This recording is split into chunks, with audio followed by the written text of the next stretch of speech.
Greetings, greetings, greetings, royal family. I'm back. Thanks for clicking on the video. Welcome back to the channel. So welcome to the evening edition of the Evening Boogie, since the Morning Boogie is on somewhat of a hiatus right now. It's all good. Schedule changes are going on, but I'm here nonetheless, and I appreciate you clicking on this video. So got a couple of interesting topics lined up for you today in no particular order. TMZ, I call them Harvey and them. TMZ might possibly be getting sued. Excuse me, Biggie and Tupac.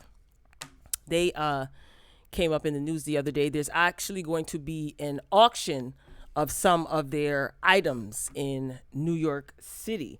Garcelle Bouvier, okay, that's how you pronounce her last name, Bouvier, aka Fancy. She is going to be on the Real daytime talk show. She's going to be on the panel. That's interesting. And Monique, Auntie Monique. I'm going to need y'all to leave Auntie Monique alone. So a former cast member of Charm School. Remember VH1 had Charm School? She had some interesting things to say about Monique. I guess she calls herself coming for Monique. It Boots with a Z. Remember her? And Oprah and Steven Spielberg, they are teaming up because they are going to be rebooting the classic Color Purple. I'll definitely get into that. So as you're coming in, make sure you're hitting the like button, dropping your comments throughout the commentary. I definitely love reading your comments and engaging with you guys. I appreciate you all. So let's get this train moving. Garcelle Bouvier, affectionately known as Fancy, from the Jamie Foxx Show. So she has been named the newest co-host of The Real, the daytime talk show, The Real. Variety is the outlet that exclusively reported this. Bouvier is joining the syndicated talk show following the departure of Tamara Mowry Housley, who announced earlier this summer that she had decided to exit the show after 6 seasons. The 7th season of The Real kicks off on September 21st. That's also the day that Auntie Wendy's show is coming back. Okay, and the panel will feature Garcelle Bouvier, Lonnie Love, Jeannie Mai, and Adrienne Houghton. So Garcelle, she had something to say about being named the new co-host of The Real daytime talk show, and it goes, "I am thrilled to be joining the dynamic, bold, and diverse women on the award-winning talk show, The Real. My love for pop culture and news, blended with my natural gift of gab, has always made me gravitate towards a talk show environment. It's also exciting that it's happening right after my amazing time joining the Real Housewives of Beverly Hills." Garcelle is also going to be appearing in the upcoming sequel, Coming to America 2. You guys know that they are doing that movie as well. There's no release date for that. She was in the original film. I don't know if you guys caught that. She was one of the Rose Bearers. Y'all remember? But Fancy on The Real daytime talk show. I mean, at this point, I wouldn't be surprised. I'm not surprised at anything pertaining to The Real. Is it time to wrap the show? Maybe not. This should be fun. I wonder what the dynamic between Garcelle and Lonnie Love is going to be like. That is going to be interesting. Garcelle, first of all, this photo, okay, she is working that ponytail. She's beautiful Haitian woman. She is Haitian. And she seems a little bit above this show. You know, in my opinion, this seems, maybe they're trying to class it up. I don't know. But I'm going to be tuning in because I want to see the chemistry between Miss Lonnie Love and Miss Garcelle. So she says she likes entertainment news. She likes to talk. So we'll see what she gives. Let me know what you guys think. Are you here for it? Do you guys still watch The Real? Anybody? Am I the only one? Anyway, moving along. Harvey and them, aka TMZ, might be getting sued. Now, a former TMZ production assistant and on-air contributor filed a federal discrimination and retaliation complaint today, against Harvey Levin and Warner Brothers Entertainment that could lead to a lawsuit down the line. Now, this is a statement from Ms. Zilio. This is the lady who is filing this complaint. Her attorneys gave a couple of statements to a couple of outlets. So one of the statements reads, "Ms. Zilio, along with her female colleagues, was belittled and abused, held to different and more stringent standards, excluded from business and social interactions in which only male employees participated, denied advancement opportunities, and retaliated against when she resisted the sexist and misogynistic ways. Woo-wee.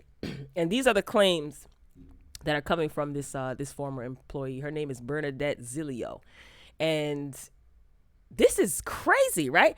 2020 is tearing the veil off of so many things and so many people. I'm not surprised at this because a lot of these entertainment industries or entertainment entities, always has a employee or two or three that come out and talk about, the goings on and the discrimination that they face. I mean, it's no surprise. Harvey and them, what y'all got going on over there? Anyway, she was an employee, Zilio. She was an employee of Levin's EHM Productions from 2015 up until February 28th of this year. In the complaint, Zilio and her attorneys detail the culture at the celebrity gossip outlet and sister site TwoFab, where Zilio served as an associate producer. She served as an associate producer, and she referred to the environment as like a boys club and a 100% bro fest and a freaking frat house. These are her words, not mine. And they say when Zilio tried to go through corporate channels to do something about how she and other women were being treated, she was punished, pink slipped, and threatened. Woo! So her attorneys gave a statement. Ms. Zilio was terminated within a few days of Warner Brothers and EHM's human resources telling Ms. Zilio that it rejected her complaints about the sexist and misogynistic treatment and instead accepted the excuses her male supervisors gave for the different treatment. Zilio was walked out the door at the end of February after refusing to sign a separation agreement. Following her termination, Ms. Zilio retained counsel to assert her claim of discrimination and retaliation. This is what the complaint reads. Her counsel informed respondents that she intended to pursue such claims in litigation. So she's basically threatening to file a lawsuit against them. Not threatening, but plans to. Seems, if it even makes it to court, I smell a settlement. What do you guys think? Anyway, in response, on July 29, 2020, respondents through their counsel threatened to sue Ms. Zilio for substantial liability if she were to share the details of her claims publicly. The respondents is Harvey and them. Respondents' threats constitute further retaliation since such threat was clearly intended to intimidate Ms. Zilio and dissuade her from engaging in protected activity. Wow. So it basically, at the end of the day, it's up to the EEOC if this case goes before a judge. Zilio they did note in the article and in the information that she did have instances where they found out that she plagiarized and reported false information. She was reprimanded by, Harvey and them and their sister blog site or whatever, TwoFab. And her attorneys are basically saying that Harvey and them are trying to use this as an intimidation tactic because they're bringing this up as well. Like I said before, I smell a settlement. So TMZ could possibly be getting sued. It wouldn't be their first lawsuit, right? They're a big, media outlet. So I'm pretty sure they had a whole bunch of little lawsuits here and there that we didn't know about. But Harvey, what's going on? It's a boys club over there? What kind of boys club? Moving on, Biggie and Tupac.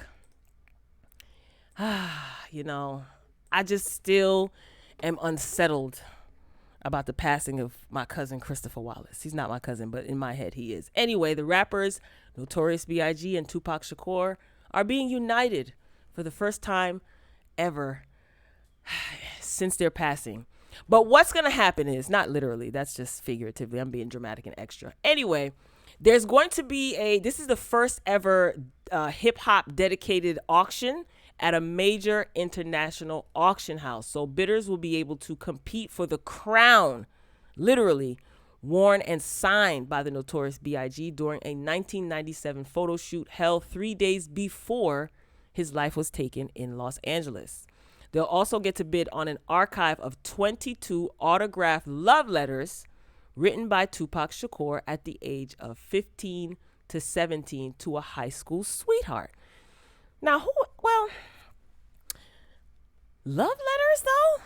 I don't know how I feel about that. So the auction is going to be held on September 15th, and it features over 120 hip-hop related lots.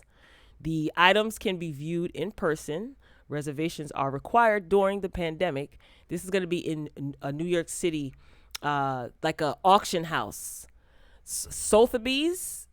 I forgot the name of the auction house, but it is in New York. So this is going to be in New York City, and the exhibition will also be available to the public online via its digital gallery. So the lady Cassandra Hatton, she is the one, she's the senior specialist of this auction house, and she says the impact of hip hop is everywhere: sneakers, clothing, jewelry, art, music. I wanted to have a sale that really recognized how massive that impact really is. So she's the one that organized everything. So the estimates, you want to hear the price tag on these items? The estimates for the headlining lots, $200,000 to $300,000 for the crown, and $60,000 to $80,000 for the letters. Now these are low offers. This is what the organizer is saying. These offers are low. Okay, so they're starting low with the hopes that the auction house can attract first-time bidders and pretty much show that it's not just like a stuffy place for multi-million-dollar watches and paintings, because this auction house is very well known in NYC.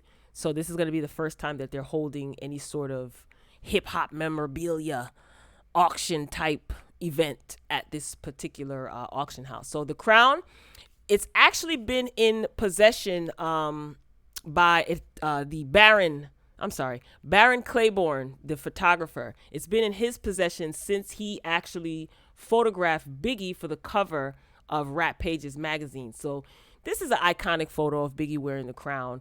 And Claiborne, he had provided the prop hoping to portray Biggie as the king of New York. So that's, anytime you see a Biggie photo on a t-shirt, it's usually this photo with the crown on his head. So Tupac Shakur's letters were written in 1987, between 1987 and 1988. To Kathy Loy. This was a fellow student at the Baltimore School of Arts. For those of you who don't know, Tupac is not originally from the West Coast. He's from Baltimore, so he's from the East Coast, and he went to a school, the Baltimore School of Arts. So while he was there, he had a little girlfriend, Kathy Loy, and these letters were written to her. So the 42 pages chronicle their approximately 2-month-long romance, including a letter of regret for breaking up sent a year later. So Loy, the girl, she provided the letters for the auction. Why would you want to give that up? Tupac wrote you letters, girl, and you want to sell them? You know what? With this pandemic, a lot of pockets are hurt. So I get it. But I would keep those. I don't know. It was so long ago, right? So in the letters, some of what the letters say: I'll always be there for you. Shakur wrote to her in a poem. He writes, everything is so beautiful since I fell in love. So the trove of letters also reveal his friendship with fellow student Jada Pinkett Smith, who he mentions in one letter. Jada told me she can see how much I love you. Anywho, so Hatton, what interested her in doing this? She said that especially the letters, she said she likes the tone of Tupac's letters, unlike Tupac's tough persona, thug life. I guess the letters kind of softened him, she says, and they reveal a sweet and poetic, sensitive young man, which we know Tupac was. He was. And he was a very smart revolutionary, but I won't even go there. I'll be here all day. Okay. So yeah, that's a very interesting way to, I guess, honor hip hop. Or is it that this lady realizes that the hip hop culture is very profitable? You know what I'm not really shocked about, but I'm thinking about as I'm sitting here? I'm not shocked that Diddy doesn't have like Biggie. Like, I would think that Diddy would have Biggie's crown, right? But then again, I'm not surprised at that. If he had any scruples, he would have purchased the crown and given it to Miss Wallace, no? In my opinion, he should have done that, but whatever. Who am I to tell anybody what to do with their money? All right, moving along, y'all. So this is Auntie Monique, and this is Boots with a Z. Larissa Boots Hodge. She called out Monique over her alleged behavior around the time when they were on VH1's Charm School. Y'all remember Charm School? Charm School was like a spin-off of Flavor of Love. The girls that were on Flavor of Love needed to be refined, I guess. So Monique had this school, this like etiquette school. I didn't watch the show because at the time I couldn't be bothered. It was too much reality TV going on, but I do understand the premise of the show and some of the characters. I remember like little clips here and there, but I wasn't a faithful watcher. Well, for some reason, she decides to call out Monique years later, and she had some interesting things to say to her. So Boots, she was recently on a podcast called Talk of Love, and she opened up about her experiences on the show, Charm School, and she accused Monique of blacklisting on a reality show. Anyway, so I found this page, y'all. It's called VH1 Baddies. I think that's the name of it on Instagram. And if you want to hear what Boots had to say, like to hear it, here you go. There was a particular situation where my publicist told me there was a celebrity like spa day thing event and I wanted to go. And she said, oh, we have a problem. I was like, what? So my publicist was like, yeah, Monique said if you go, she's not going. And Get because, outta here. because Wow. Monique was a bigger, actress at the time, of course they're going to pick her. So I couldn't go to the event. So she basically blacklisted me, telling people if I go, this and that. And I tell people all the time, people ask me like now, like, what do you think about what's going on with her? I think that that's karma because you've been blacklisting people. It's not just me. There's people that she's done things to because she thought because she won that Oscar, oh, I'm on top. But no, because God will always stop all those blessings because you do people dirty for no reason. Right. No reason. Like you said, with Goldie, I heard that story that there was a particular situation. What? This is so weird. I wish I was able to see the entire interview because how did y'all get on Monique? How old is Charm School? How long ago was this? Anyway, on the same page, they have like old clips of Charm School, and I was watching this one earlier. Take a look, guys. That was a clip from the show Charm School. Y'all know what Monique gives. Monique doesn't hold her tongue. Monique says what she says. But I would be curious to see the interview in its entirety. I probably could have looked for it, but I'm going to be honest. I didn't really care. I just thought this was interesting because Monique actually responded. So when they posted this clip, Monique, she hit the comment section under the post and she wrote, y'all should be ashamed of yourself. And then Boots, Larissa, is her real name, but her nickname was Boots with a Z. She replied on her IG story and she wrote, at Real Monique Worldwide. Nah, you should be ashamed of how unreal your ASS really is. Hashtag facts. And the 100 emoji. What's going on? And she tried to say that Monique's being blacklisted from Hollywood is her karma for how she treated her. If that's how she feels, who am I? But leave Monique alone. Monique is busy trying to deal with a lawsuit that she got with Netflix. And the judge basically said that she can proceed. Okay? So you bringing up Monique. Girl, when was the last time y'all heard from Boots with a Z?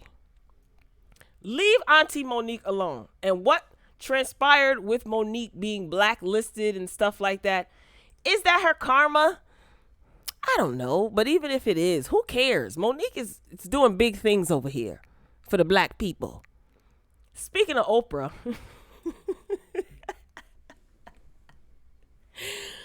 Oprah Winfrey and Steven Spielberg, they are teaming up for the Color Purple reboot, and they also have a new addition on the team for this reboot. This is Blitz Bazawule. Blitz. This is the gentleman that directed Black is King, Beyonce's movie project. I don't even know what to call it.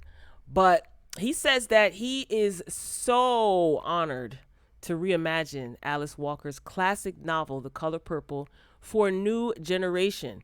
He's beyond grateful to have Oprah Winfrey, Steven Spielberg, Quincy Jones, and Scott Sanders as his producers alongside Warner Brothers Studios. Warner Brothers, ain't y'all tied up with something with Harvey and them? Anyway, he says get ready for an amazing journey. So this is what he posted on his Instagram. Deadline, he made not the cover of Deadline, but Deadline posted an article with his face on it with breaking the news.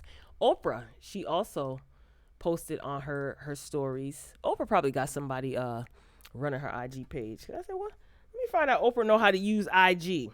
Anyway, so she posted the Deadline article or whatever, and she captioned, from Black is King to now The Color Purple, Blitz has the perfect director's brush for the next evolution of the beloved story. So Oprah basically posted the news on her IG stories, and Oprah and Quincy Jones, they were a part of the Broadway musical in the past, so this comes as no surprise. Not to me anyway. This is a great opportunity for Blitz though. This is going to look good on his resume for sure. So the old gang is getting back. Best wishes to all involved. I'll stick with the original film. The original film is my zhuzh. Remember Sugar Avery? Sister. That movie has so many quotable moments. Oh my goodness. Anything come for me? That's how I be looking when I be waiting for my Amazon Prime packages. The mailman come. Anything come for me?